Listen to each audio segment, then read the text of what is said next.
Iaitu muka surat 103. Sembahyang sunat terbahagi kepada dua. Yang pertama, sembahyang sunat yang padanya dibolehkan berjemaah. Dan yang keduanya, sembahyang sunat yang tidak dituntut berjemaah. Jadi sebab itulah, sidang penonton yang saya hormati sekalian, kadang-kadang kita tengok kebanyakan orang kita ada solat sunat ini diadakan secara berjemaah. Manakala kebanyakan kita tengok solat sunat ini dilakukan sendirian. Jadi barangkali kita tidak terungkap dengan kata-kata kenapa dan mengapa. Kenapa dan mengapa. Jadi barangkali pada pagi ini, tahulah kita semua bahawa apa yang kita lihat itu sebenarnya ada aturan yang telah ditetapkan oleh agama bahawa sembahyang sunat ini terbahagi kepada dua.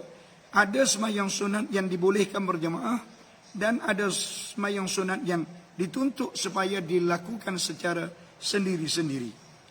Baik, yang pertama sembahyang sunat yang dituntut supaya diadakan secara berjemaah, iaitu 3 sembahyang sunat. Yang pertama adalah sembahyang sunat 2 hari raya, iaitu hari raya Aidilfitri dan hari raya Aidil Adha.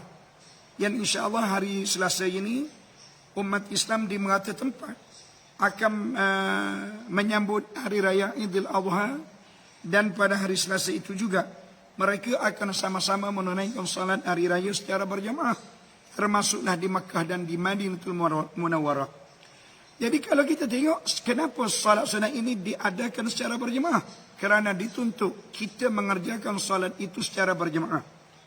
Baik, yang keduanya sembahyang sunat yang dituntut berjemaah adalah sembahyang sunat gerhana. Jadi apabila disebutkan gerhana nikah ainun, dia terbahagi kepada 2. Sama ada gerhana matahari ataupun gerhana bulan. Mana tak kiralah, asalkan sembahyang sunat gerhana, maka ianya dituntut diadakan secara berjamaah. Baik, yang ketiga sembahyang minta hujan. Sembahyang minta hujan ni kita dapati dalam negara kita sekali setahun kita akan berhadapan dengan kemarau yang mengakibatkan di kawasan-kawasan tertentu akan diadakan catuan air kerana ketiadaan air disebabkan hujan lama tidak diturunkan oleh Allah Ta'ala. Sebenarnya, tuan-tuan sidang penonton yang dihormati sekalian, apabila kita diuji oleh Allah Ta'ala dengan kemarau, sehingga menghakiskan air menjadi kurang, ataupun penggunaan air ini terhad, maka sepatutnya kita, umat Islam, diminta supaya mengerjakan salat minta hujan. Tapi kita dapati memang payah. Orang kita ni payah sangat nak mengerjakan salat tersebut. Walaupun sembahyang sunat minta hujan ni taklah payah sangat. Tapi kenapa dan mengapa kita pun tak tahu. Sepatutnya pihak pemimpin mengeluarkan arahan kepada rakyat jelata supaya diadakan salat minta hujan ini di merata tempat.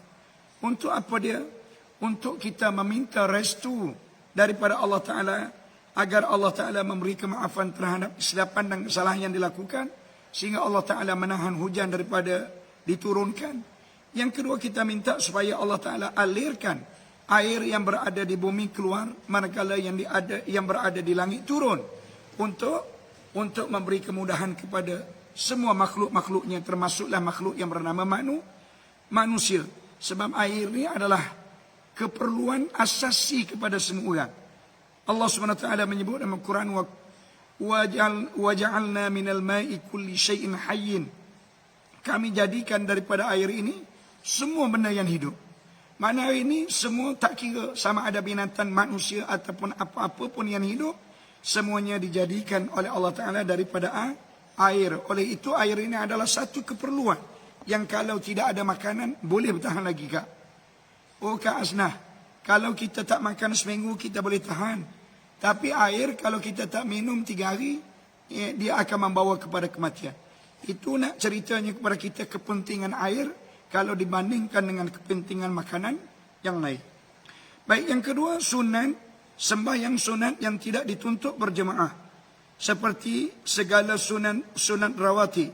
Sunat rawatib maksudnya sunat yang mengiringi sembahyang fardu. Dan kalau kita sembahyang zuhur, sebelum kita kerjakan salat zuhur, kita adakan salat sunat dulu. Sebelum dan juga salat sunat selepas. Begitu juga dengan asar. Sebelum kita mengerjakan salat asar, kita akan adakan salat sunat terlebih dahulu. Begitu juga dengan salat maghrib. Sebelum kita adakan salat maghrib, kita adakan salat sunat sebelum maghrib dan salat sunat selepas maghrib. Dan begitu juga dengan isya, kita akan adakan salat sunat sebelum isya dan salat sunat selepas isya. Dan begitu juga dengan subuh, kita akan adakan salat sunat sebelum daripada mengerjakan fardu subuh. Maka itu dinamakan rawatib. Maknanya salat yang mengiringi fardu. Jadi rawatib ni ada yang muakkad dan ada yang tidak muakkad. Apa pula muakkad ini? Muakkad maksudnya salat sunat yang dituntut supaya hendaklah dikerjakan juga-juga. Jadi apabila disebutkan muakkad ini, jangan kita tertinggal. Walaupun sibuk macam mana sekalipun, hendaklah kita lakukan juga. Jangan. Kenapa? Sebab pahala dia hanya terlalu banyak. Ganjarannya terlalu besar. Kalau kita tertinggal salat sunat ini, kata ulama boleh kita mengqadhakan dia. Kenapa? Sebab ruan dan peluang Allah Ta'ala nak beri pahala kepada kita ni terlalu besar. Jangan kita abaikan. Jangan kita merasakan ia perkara yang remeh-remeh. Contohnya macam hari ini. Hari ini dia panggil hari yang tarwiyah. Hari yang ke-8 daripada Zulhijjah. Esok hari yang ke-9 Zulhijjah. Jadi maknanya kedua-dua hari ini adalah hari yang dituntut supaya kita mengerjakan puasa. Hari tarwiyah maksudnya hari Nabi Ibrahim bermimpi bahawa dia akan menyembelihkan anak dia. Ni, hari yang ke-8 ni, malam semalam Nabi Ibrahim bermimpi dia kena sembelih anak kesayangannya yang bernama Ismail. Pada waktu tu anak dia kecil lagi. Mana orang panggil kalau kepada kita, mana anak yang dengar kata dah. Mana kalau kita nak suruh anak tu buat apa-apa pun, anak tu mudah mengikut, mudah mendengar arahan. Maknanya anak yang terlalu disayangi. Jadi apabila anak ni sampai pada peringkat yang besar, dia jadi tak dengar kata pula. Kalau peringkat yang kecil, payah juga dia nak faham. Mana anak yang umurnya sederhana, umurnya lebih kurang 15 tahun. Jadi pada waktu itu kemuncak kepada kasih sayang ayah. Tiba-tiba Nabi Ibrahim bermimpi, Allah Ta'ala mengarahkan Ibrahim menyembelih anak dia yang bernama Ismail. Sudahlah anak tu seorang tu je. Tiba-tiba diarahkan sembelih. Bila? Iaitu pada hari yang ke-8. Hari yang dinamakan dengan Tarwiyah. Tarwiyah maksudnya hari yang Nabi Ibrahim bermimpi. Dia menyembelihkan anak dia. Jadi kita dianjurkan oleh agama supaya kita berpuasa hari ini dan manakala besok, iaitu dipanggilkan dengan hari Arafah, di mana orang yang berada di Mekah akan berhimpun di pada Arafah. Mereka berdoa kepada Allah Ta'ala apa-apa yang mereka nak. Begitu juga dengan kita di Malaysia ataupun di mana-mana selain daripada Mekah, kita dituntut supaya memperbanyakkan amal ibadah, termasuklah ibadah puasa, ibadah membaca Quran, berzikir, bertahlil, berdoa kepada Allah Ta'ala. Semoga Allah Ta'ala beri ganjaran dan pahala yang banyaknya. Jadi kelebihan berpuasa pada hari yang ke-9 Zulhijjah ini, Nabi SAW mengatakan Allah Ta'ala memberi keampunan kepada orang yang berpuasa ke Khadijah 2 tahun. Iaitu Allah Ta'ala mengampuni tahun yang sebelum dan Allah Ta'ala mengampuni tahun yang selepas. Mana 2 tahun, mana ada ganjaran yang sebesar itu. Dan Allah Ta'ala memelihara pada tahun tersebut daripada dia melakukan maksiat kepada Allah Ta'ala. Bila nak melakukan maksiat kepada Allah Ta'ala, tak jadi buat. Bila dia nak bawa dosa, tak jadi buat. Mana dalam tahun itu, semuanya benda yang dilakukan itu adalah benar-benar baik. Jadi oleh itu, dengan hanya kita berpuasa 2 hari saja, kita diberi ganjaran yang sehebat dan sebesar itu. Tolong pastikan kita jangan terlepas daripada mengerjakan ibadah puasa ini. Bukan banyak pun, 2 hari saja. Terutamanya orang yang umur dia sudah pun berada di penghujung, lagi-lagilah amat dituntut dan digalakkan mereka itu berpuasa. Baik, Dia kata tadi solat sunat muakkad dan ada sunat yang ghairu muakkad. Solat sunat yang muakkad ini dia kata ada 10. Ada 10. Itu sidang penonton yang dihormati sekalian, kalau boleh tolong catat sikit, buat nota kaki. Buat nota kaki ataupun tulis di mana-mana cebisan buku untuk ditampal di mana-mana sudut rumah kita supaya dia ini menjadi ingatan. Dan membolehkan kita beramal. Mudah-mudahan ilmu yang kita pelajari ini apabila diamal, maka dia akan memberi manfaat yang besar dalam kehidupan kita. Baik, dia kata solat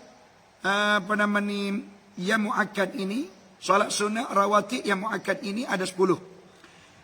Yang pertama kata dia, 2 rakaat sebelum daripada sembahyang subuh.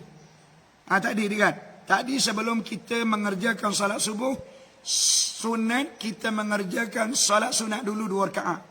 Usalli sunnatas subhi raka'ataini qabliyatan lillahi ta'ala. Saja aku salat sunat sebelum subuh 2 rakaat kerana Allah Ta'ala. Itu dia panggil salat sunat rawatib muakkad. Mana dituntut kita buat sungguh-sungguh. Juga-juga. Jangan tertinggal. Jangan tertinggal. Baik. Yang kedua. 2 rakaat sembahyang sunat sebelum fardu subuh.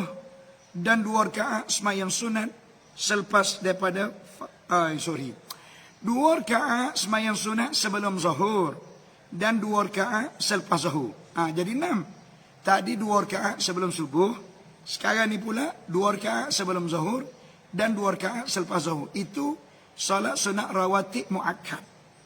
Baik. Jadi 6. Yang ke-8-nya pula iaitu 2 rakaat salat sunat kemudian daripada sembahyang maghrib. Sebelum sembahyang maghrib kita lakukan salat sunat juga kan? Yang tu bukan muakkad. Yang muakkadnya selepas maghrib 2 rakaat. 8. Yang ke-10-nya 2 rakaat selepas daripada salat Isyak.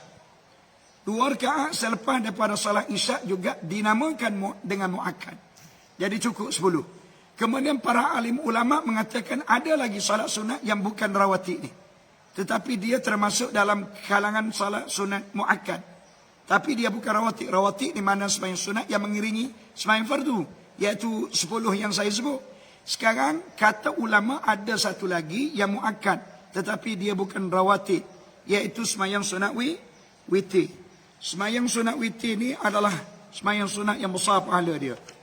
Ini semua berdasarkan hadis Sayyidina Umar radhiyallahu anhu. Kata Umar kata hafiztu minan Nabi sallallahu alaihi wasallam 10 rakaatin. Kata Umar, aku telah memelihara daripada baginda Nabi sallallahu alaihi wasallam akan 10 rakaat. Yaitu raka'ataini qabla zuhri, di mana Nabi mengerjakan 2 rakaat sebelum daripada zuhur, wa raka'ataini ba'daha, 2 rakaat selepas daripada zuhur, wa raka'ataini ba'dal maghribi, 2 rakaat selepas daripada maghrib, fi baitihi dilakukan di rumah, wa raka'ataini ba'dal isya fi baitihi, dan 2 rakaat lagi selepas daripada isya dikerjakan di rumah, wa raka'ataini qabla subhi, dan 2 rakaat sebelum daripada subuh. Mana 10? 10 ni dia panggil rawatib muakkad. Rawatib muakkad yang dituntut kita lakukan. Ingat, di sini dalam hadis ini dia menyebut solat sunat ini kalau sekiranya dia melibatkan salat maghrib dan juga melibatkan salat isya, sunat kita kerjakan di rumah, bukan di masjid. Kenapa? Sebab untuk mengelakkan daripada berlakunya riak. Berlakunya riak. Riak ni apa dia, Muhammad Safi? Riak ni maksudnya kita lakukan ibadah nak tunjuk kepada orang. Sedangkan ini adalah perkara sunat.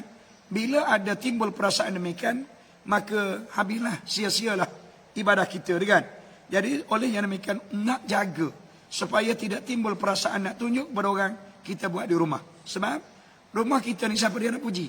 Bini kita nak puji. Oh sorry lah. Anak kita nak puji. Lagilah sorry. Jadi biasanya pujian ini berlaku apabila kita lakukan di depan orang, bukan melibatkan kaum keluarga kita. Dan kerana Nabi sallallahu alaihi wasallam bersabda, Nabi kata innallaha amaddakum. Ini dalil salat sunat witir merupakan salat muakkad yang dituntut kita lakukan. Nabi SAW bersabda, Inna Allah amaddakum bisalatin hiya khairul lakum min humurin na'am.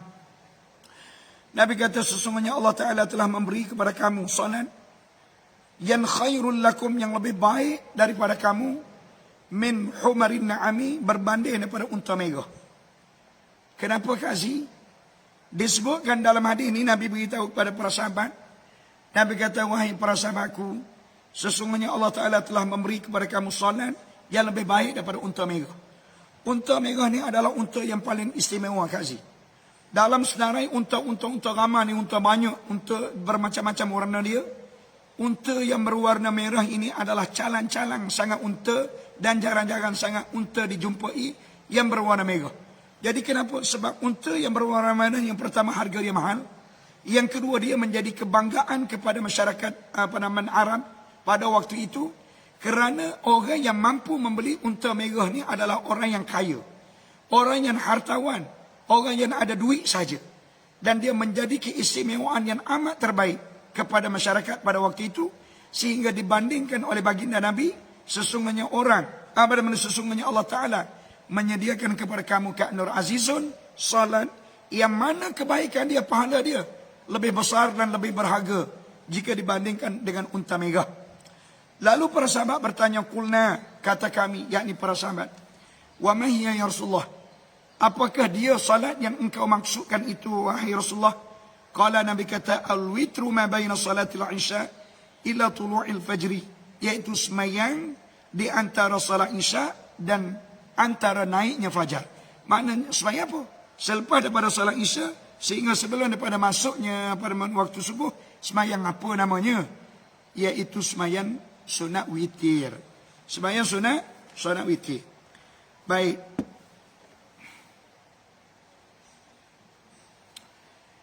Dan yang kedua, salat sunat yang tidak muakkad. Salat sunat yang tidak muakkad ini, dia kata ditambah 2 rakaat sebelum daripada semayang zuhur. Tadi 2 rakaat sebelum zuhur itu adalah muakkad. Kemudian ditambahkan 2 rakaat lagi sebelum zuhur, jadi 4 rakaat faridah. Yang selalu kita buatnya 2 rakaat je. Sebelum zuhur 2 rakaat, selepas zuhur 2 rakaat. Tetapi di sini disarankan juga supaya kita lakukan 4 rakaat. Biar kita lakukan perkara yang luar kebiasaan kita. Yang biasa kita buat 2 rakaat. Jadi hari ini setelah mana kita mempelajari ilmu, kita sudah tahu. Rupa-rupanya salat sunat zuhur ni boleh buat 4 rakaat. Buat 4 rakaat. 2 rakaat yang mula-mula tu adalah muakkad. Dituntut supaya buat 2 rakaat lagi. Kita tambah. Itu adalah ghaira muakkad. Walaupun tidak muakkad, tetapi tetap Allah Ta'ala memberi pahala. Yang kedua, 2 rakaat kemudian daripada zuhur. Maknanya zuhur ni ada 4 rakaat sebelum dan 4 rakaat selepas. Dan 4 rakaat sebelum sembahyang fardu asar. Yang tadi dia tidak sebut dah. Asar tidak ada. Sebab asar ni dia tidak ada muakkad.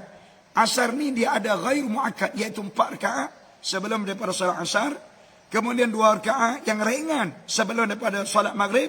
2 rakaat sebelum daripada salat isya. Cukuplah 10. Maknanya yang muakkad pun ada 10. Yang ghair muakkad pun ada 10. Saufi, mudah-mudahan apabila Saufi belajar pada pagi ini, solat-solat sunat yang membolehkan kita lakukan, tolong kita lakukan. Kita buat walaupun kita tidak dapat melakukan secara berterusan, kita buat ketika mana ada kelapangan. InsyaAllah mudah-mudahan dia akan menjadi ingatan kepada kita dan membolehkan kita apabila perlu kita lakukan. Baik. Dan bermula Jumaat seperti zuhur. Apa maksud? Maksudnya salat sunat pada hari Jumaat ni bagaimana? Dia kata hukum salat sunat pada hari Jumaat samalah dengan salat sunat pada sembahyang zuhur. Maksudnya pada hari Jumaat boleh juga kita buat 4 rakaat sebelum zuhur, sebelum Jumaat, dan 4 rakaat selepas Jumaat. Maknanya 2 rakaat sebelum Jumaat itu dinamakan dengan muakkad, manakala 2 rakaat sebelum Jumaat lagi dinamakan dengan ghairu muakkad. Begitu juga dengan selepas daripada Jumaat. 2 rakaat selepas Jumaat dia panggil muakkad, manakala 2 rakaat lagi selepas daripada Jumaat dia panggil ghairu muakkad. Ini berdasarkan hadis Man hafaza ala 4 raka'atin qabla az-zuhri wa 4 ba'daha harramahu Allahu 'ala an-nar. Di mana Nabi mengatakan, man hafaza ala 4 raka'atin, sesiapa dia yang menjaga 4 rakaat qabla az-zuhri, sebelum daripada zuhur, wa 4 ba'daha, dan sesiapa yang menjaga 4 rakaat selepas daripada zuhur, harramahu Allahu 'ala an-nar, Allah haramkan tubuh badan dia daripada disentuh api neraka. Allahu Akbar, besarnya ganjaran. Mana-mana orang yang buat 4 rakaat sebelum zuhur, 4 rakaat selepas zuhur, Allah pastikan dia tidak akan disentuh oleh api neraka. Ya Allah, nak cari mana sapi, nak cari mana saufi, besar begini sekali ni pahala ni, sehingga terselamat daripada api neraka dengan hanya mengerjakan 4 rakaat sebelum zuhur dan 4 rakaat selepas daripada zuhur. Jadi pada pagi ini, murid-muridku, sidang penonton yang dihormati sekalian, tolong kita tanya iman kita. Bila kita mendengar apa yang dibaca oleh saya tadi, berdasarkan hadis Nabi, kita terasa apa dia?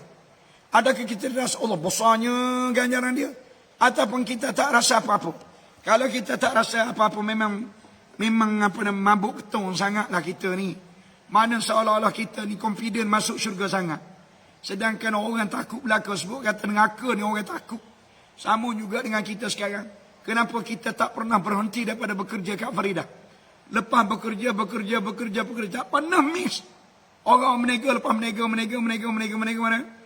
Orang yang mesi wupu, lepas mesi wupu. Orang yang gali kubur. Orang yang jual goreng pisang. Jual nasi dagang, nasi lemak. Menjual tak pernah berhenti. Hari raya pun jual juga. Untuk apa dia?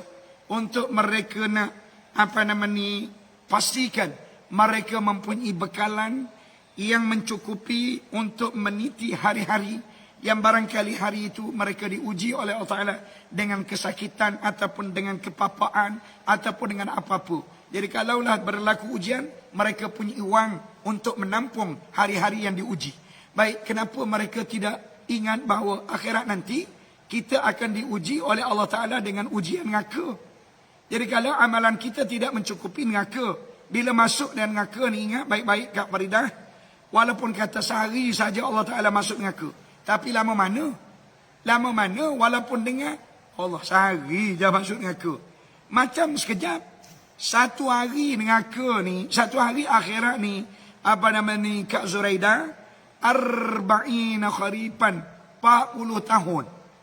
40 tahun akhirat. Satu hari neraka, satu hari akhirat. 40 tahun. Mana panjang masa dia? 40 tahun. Ya Allah Rabbi. Lama 40 tahun ni, bukan sebentar. Jadi kalau sehari saja masuk neraka, memang penderitaan yang tanggung, itulah gambaran dia. Jadi oleh demikian, apa-apa ganjaran yang dijanjikan oleh Allah Ta'ala kepada kita, kita rebut. Kita jangan tinggalkan, jangan kita abaikan, jangan kita merasakan bahawa perkara itu biasa-biasa. Jangan. Ini luar biasa ni. Harramahullahu 'alan nar. Allah haramkan dia daripada api neraka. Kemazian, iaitu dengan hanya kita mengerjakan 4 rakaat salat sunat sebelum zuhur dan 4 rakaat salat sunat selepas daripada zuhur, untuk dapat duit untuk keperluan hidup. Dan berdasarkan hadis Nabi sallallahu alaihi wasallam, Nabi kata rahimallahu imra'an shalla arba'an qabla al-'asri. Allah Taala cukup simpati. Allah Taala cukup simpati kepada imra'an, kepada mana-mana orang yang shalla arba'an qabla al-'asri, yang dapat mengerjakan solat 4 rakaat sebelum daripada asar. Hak tadi 4 rakaat sebelum zuhur, 4 rakaat selepas zuhur, Allah selamatkan dia daripada api neraka. Sekarang ni pula, dia lakukan 4 rakaat sebelum asar, Allah simpati kepada dia. Apabila Allah Ta'ala simpati ni, Kak Samiah, maknanya apa yang kita minta Allah Ta'ala akan bagi. Azwan, apa yang kita minta Allah Ta'ala akan mudahkan untuk ditunaikan, untuk dilaksanakan, untuk diberi apa yang kita nak. Kenapa? Simpati. Jadi masalahnya, bila Allah Ta'ala tak simpati, itu yang jadi masalah. Bila Allah Ta'ala tak sayang kepada kita, Allah Ta'ala tak suka kepada kita, macam kita tak suka dengan orang lah. Bila kita tak suka dengan orang, tak payah minta lah, aku tak bagi. Kan? Jadi kalau kita sayang kepada orang, belum lagi minta, dia dah bagi dah. Jadi Allah Ta'ala pun begitu juga. Dan Nabi SAW bersabda, baina kulli adzaini salatun, antara tiap-tiap bang dan iqamah itu ada sembahyang. Apa maksud? Maksudnya pada hari Jumaat. Pada hari Jumaat di antara azan dan juga sembahyang. Mana azan yang pertama tu kan? Azan yang pertama dengan salat Jumaat itu dia ada salat sunat di situ. Jadi sebab itu apabila selesai muazzin mengalungkan azan yang pertama, kita diminta supaya bangun untuk mengerjakan salat Jumaat. Walaupun hari ini kita tengok ramai orang yang tak bangun salat Jumaat. Barangkali dia tak tahu fadilat, barangkali dia ada masalah yang dihadapi. Jadi yang tu tak jadi masalah. Walau bagaimanapun, seboleh-bolehnya tuan-tuan dan puan-puan, jangan kita lepaskan peluang keemasan ini untuk kita tidak mengalami kerugian. Sebab Allah Ta'ala dah janji nak beri kepada kita keselamatan daripada api neraka dengan hanya kita lakukan 4 rakaat sebelum 4 rakaat selepas. Takkanlah perkara ini menjadi satu kesulitan, menjadi satu kepayahan. Tak, saya yakin ianya tidak menimbulkan satu kepayahan, kecuali orang panggil makna. Jadi bakam malah. Jadi bakam malah ni tuan-tuan sekalian, orang malah ni kalau ada makanan depan dia pun dia tak makan. Sebab apa? Malah. Jadi kalau malah tak boleh nak buat apa lah. Sebab malah-malah ni adalah sifat yang ada pada diri seseorang, di mana mereka ini sepatutnya mendapat motivasi yang tinggi untuk menyingkirkan sifat malas. Baik, yang seterusnya, masuk waktu sembahyang sunat rawatib yang sebelum daripada sembahyang fardu. Jadi soalannya, bilakah pula waktu untuk kita mengerjakan salat rawatib qabliyah? Rawatib qabliyah maksudnya rawatib sebelum daripada kita mengerjakan fardu. Bila? Dia kata, dan masuknya waktu sembahyang sunat rawatib yang sebelum daripada sembahyang fardu itu dengan masuknya sembahyang, dengan masuknya waktu sembahyang dan rawatib yang kemudian masuknya waktu dengan mengerjakan sembahyang fardu dan keluar waktu keduanya dengan keluarnya waktu sembahyang. Maknanya begini Kak Salmah. Kalau Kak Salmah tanya, waktu kita nak sembahyang sunat qabliyah zuhur, contoh zuhur kan. Jadi kita nak sembahyang sunat qabliyah zuhur ni bila? Orang yang duduk di masjid tak apalah, apabila dia dengar azan, selepas daripada azan dia boleh sembahyang sunat qabliyah sebab dia berada di masjid. Begitu juga dengan dia berada di surau, dia boleh lakukan solat itu sebaik saja muazzin selesai mengalungkan azan. Jadi masalah kita sekarang, orang perempuan berada di rumah. Bila berada di rumah, nak dengar azan di masjid pun tak dengar, nak dengar azan di surau pun tak dengar. Jadi nak sembahyang juga solat sunat ni, mana waktu dia? Waktu dia akak dengar saja laungan azan dalam TV, menandakan waktu itu sudah masuk, maka akak boleh dah sembahyang sunat. Walaupun kat masjid ataupun kat surau belum lagi habis pada mengalungkan azan. Boleh dah, syarat dia masuk saja waktu, maka masuklah waktu sembahyang sunat qabliyah. Baik, manakala sembahyang sunat ba'diyah, bila waktu dia? Selepas daripada sembahyang sunat fardu. Apabila kak, contohnya kak sembahyang sunat akak sembahyang fardu zuhur, cukup dah 4 rakaat, maka selepas itu akak boleh dah sembahyang sunat ba'diyah zuhur. Mana perkiraan dia berdasarkan kepada kita. Kalau kita duduk di masjid, mana kita ikut apa yang dilakukan oleh orang masjid. Kalau kita berada di rumah, kita tengok waktu sudah masuk, kemudian kita boleh sembahyang qabliyah, kemudian selepas daripada kita sembahyang fardu, kita boleh mengerjakan salat ba'diyah. Dan yang lebih afdal segala sembahyang rawatib itu adalah sembahyang witir. Dia kata dalam banyak-banyak sembahyang sunat rawatib yang 10 tadi kan. Yang 10 mana dia?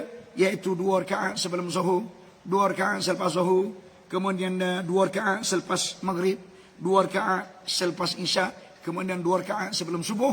Itu dinamakan muakkad yang dituntut. Baik, dia kata dalam 10-10 termasuklah witir. Dalam 10 salat rawatib termasuklah witir ni yang muakkad. Mana salat yang paling banyak sekali pahala dia? Dalam banyak-banyak rawatib itu, kata para alim ulama, salat sunat yang banyak sekali pahala dia adalah salat sunat witir. Salat sunat witir ni kaalijah. Jangan sangat orang buat ni. Jangan orang buat ni. Sebab apa?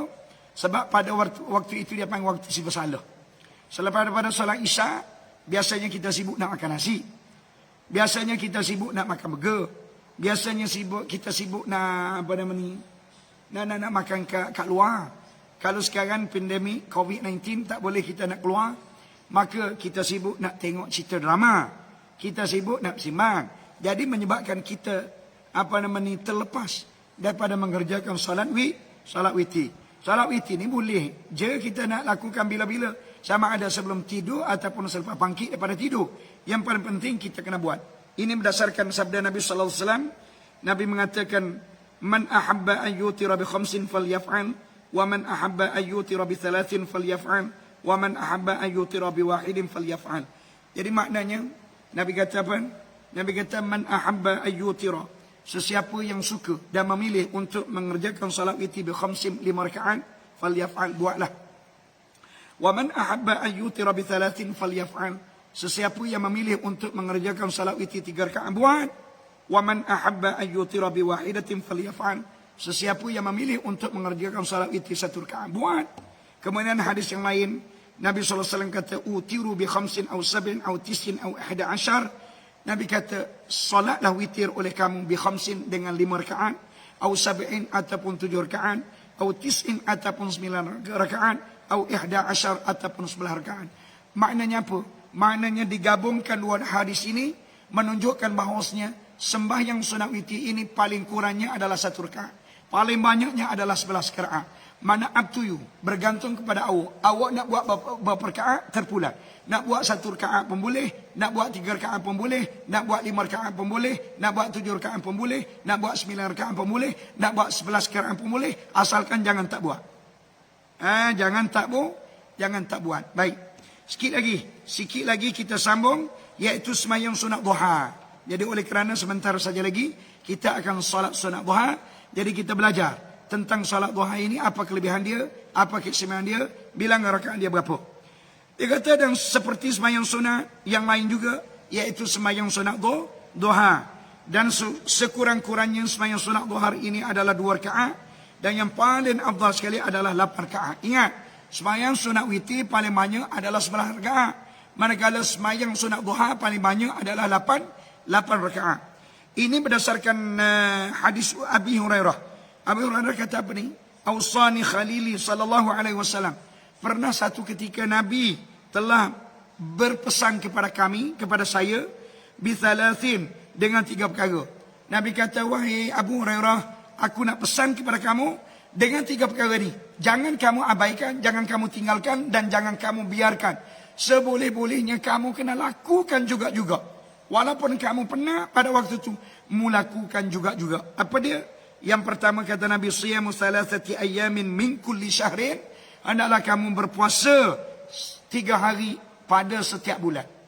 Hendaklah kamu puasa 3 hari pada setiap bulan. 1 hari di awal bulan, 1 hari di tengah bulan, 1 hari di akhir bulan. Ataupun buat 3 hari di awal bulan, ataupun 3 hari di tengah bulan, ataupun 3 hari di akhir bulan. Ini bergantung kepada kesukaan kamu, bergantung kepada keselesaan kamu lah. Yang paling penting kata Nabi, jangan tertinggal daripada setiap bulan 3 hari mengerjakan ibadah puasa sunat. Yang kedua kata Nabi, wa raka'atid duha. Dan adalah kamu mengerjakan 2 rakaat paling kurang, iaitu salat duha. Jangan tinggal. Paling kurang 2 rakaat salat sunat duha, paling banyak 8 rakaat. Yang ketiganya, wa an utira qabla al-anama. Dan hendaklah kamu mengerjakan salat witir sebelum daripada kamu tidur. Mana salat witir sebelum daripada tidur? Buat juga. Paling kurang berapa dia tadi? Paling kurang 1 rakaat, paling banyak 11 rakaat. Jadi maknanya kalau kita penat sangat, letih sangat, takbir usalli sunnatul witri rak'atan lillahi ta'ala. Allahu Akbar. Saja aku salat witir 1 rakaat kerana Allah Ta'ala. Bismillahirrahmanirrahim. Ghairil maghdubi alaihim waladdallin. Amin. Bismillahirrahmanirrahim. Qul huwallahu ahad, Allahus samad. Lam yalid wa lam yulad wa lam yakul lahu kufuwan ahad. Bismillahirrahmanirrahim. Qul a'udzu birabbil falaq min syarri ma khalaq wa min syarri ghasikin idza waqab wa min syarri an-naffatsati fil 'uqad wa min syarri hasidin idza hasad. Bismillahirrahmanirrahim. Qul a'udzu birabbin nas, malikin nas, ilahin nas, min syarril waswasil khannas, alladzi yuwaswisu fi sudurin nas minal jinnati wan nas. Allahu akbar. Allahu akbar. Assalamualaikum warahmatullahi. Assalamualaikum warahmatullahi. Simple saja. Satu rakaat. Ini kalau kita sibuk. Tak sibuk kita buat 3. Tak sibuk lagi kita buat 5. Tak sibuk lagi kita buat 7. Tak sibuk lagi kita buat 9. Tak sibuk lagi kita buat 11. Jadi benda inilah yang saya selalu sebut. Saya kata biar jadi ibadah kita. Hari ini lebih baik daripada semalam. Hari esok lebih baik daripada hari ini. Biar ada tingkatan peningkatan. Biar ada perbezaan. Biar ada penambahan amal ibadah setiap hari ini. InsyaAllah. Kalau berlakulah perkara yang saya maksudkan itu, lama kelamaan Allah Ta'ala akan beri kemanisan. Allah Ta'ala akan beri kelazatan kepada kita. Allah Ta'ala akan beri kesedapan kepada kita di dalam melakukan amal ibadah. Oh, bila kita sedap lakukan amal ibadah ni tuan-tuan sekalian, maknanya pada waktu kita membaca Quran, kita tak akan layang dah orang-orang lain yang nak bersembang dengan kita. Pada waktu kita mendengar ceramah-ceramah agama, kita tak akan dengar dah benda-benda lain. Pada waktu mana kita bersolat, kita akan berada lama-lama dalam solat. Kenapa? Kerana kita asyik sedang bersembang, sedang berbicara, sedang bermunajat, sedang berdialog dengan Allah Ta'ala.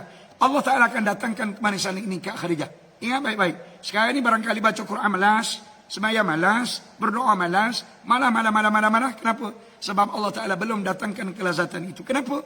Jawapannya kerana barangkali kekurangan amal ibadah yang dilakukan oleh kita masih banyak lagi. Jadi oleh itu, sekadar itu saja yang dapat saya sampaikan dalam kuliah subuh kita pada hari Ahad yang mulia ini. Marilah sama-sama kita berdoa kepada Allah Ta'ala. Sekali lagi, memohon kepada Allah agar dihilangkan, diberi kesihatan yang sebaiknya kepada rakan-rakan kita yang terkena COVID ini. Bismillahirrahmanirrahim. Alhamdulillahi Rabbil Alamin. Salatu wassalamu ala Rasulillahi wa ala alihi wa sahbihi ajma'in.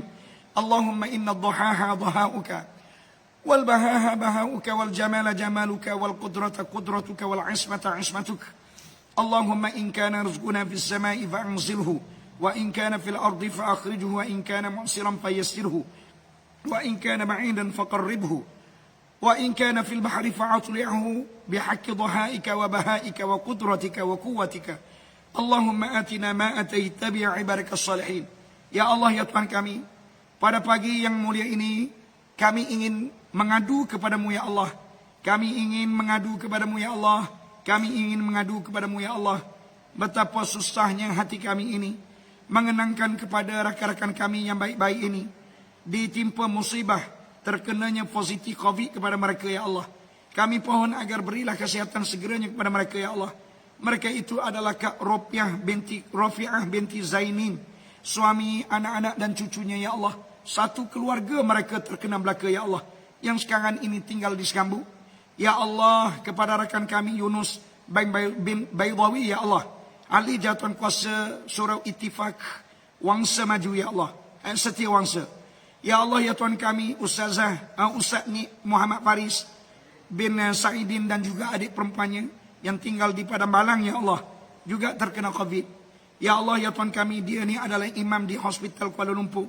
Ya Allah, kami pohon kepadamu agar berilah kesihatan segeranya kepada Tengku Razaliana binti Tengku Putra, kerabat di Raja Kelantan ya Allah, yang sekarang ini berada di ICU ya Allah. Tidak sedarkan diri mereka dalam tempoh yang begitu lamanya disebabkan COVID ya Allah. Kami pohon kepadamu ya Allah, berilah kesihatan segeranya kepada Tengku ini. Ya Allah, begitu juga yang kepada Asmawati binti Kamariah yang juga kritikal. Ya Allah, kepada Ustazah Nur Hidayah, suami dan anak-anak yang tinggal di Pantai Dalam. Ya Allah, kepada Muhammad Faris bin Jahaya, kepada Nur Syuzyana, kepada Harun, kepada Ruqyah dan anak-anaknya, kepada Kak Khadijah binti Haji Abdul Karim, kepada Yuzaidah bin Yusuf, kepada Hajah Nur Hayati bin Haji Cik Umar daripada Penara Ceras, dan kepada Edi Yusri dan juga kaum keluarga, kepada Muhammad Amirul bin Abdul Wahab dan kepada Aban Ridwan yang tinggal di kuartus kerajaan Jalan Duta.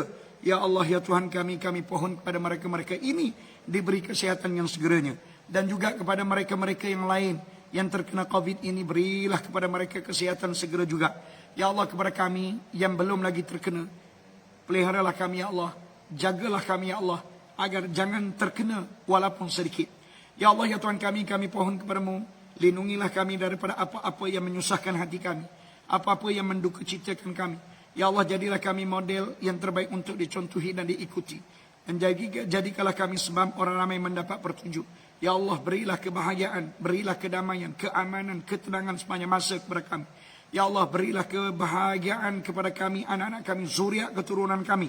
Ya Allah masukkanlah kami semuanya ke dalam syurga tanpa hisab. Ya Allah segala kekurangan kami pohon agar ditampunkan. Segala dosa kami pohon agar diampunkan. Wa sallallahu ala sayyidina Muhammad wa ala alihi wa sahbihi ajma'in. Subhana rabbika rabbil izzati amma yasifun. Wa salamun ala al-mursalin walhamdulillahi rabbil alamin. Taqabbalallahu minkum. Minna wa minkum taqabbal ya karim.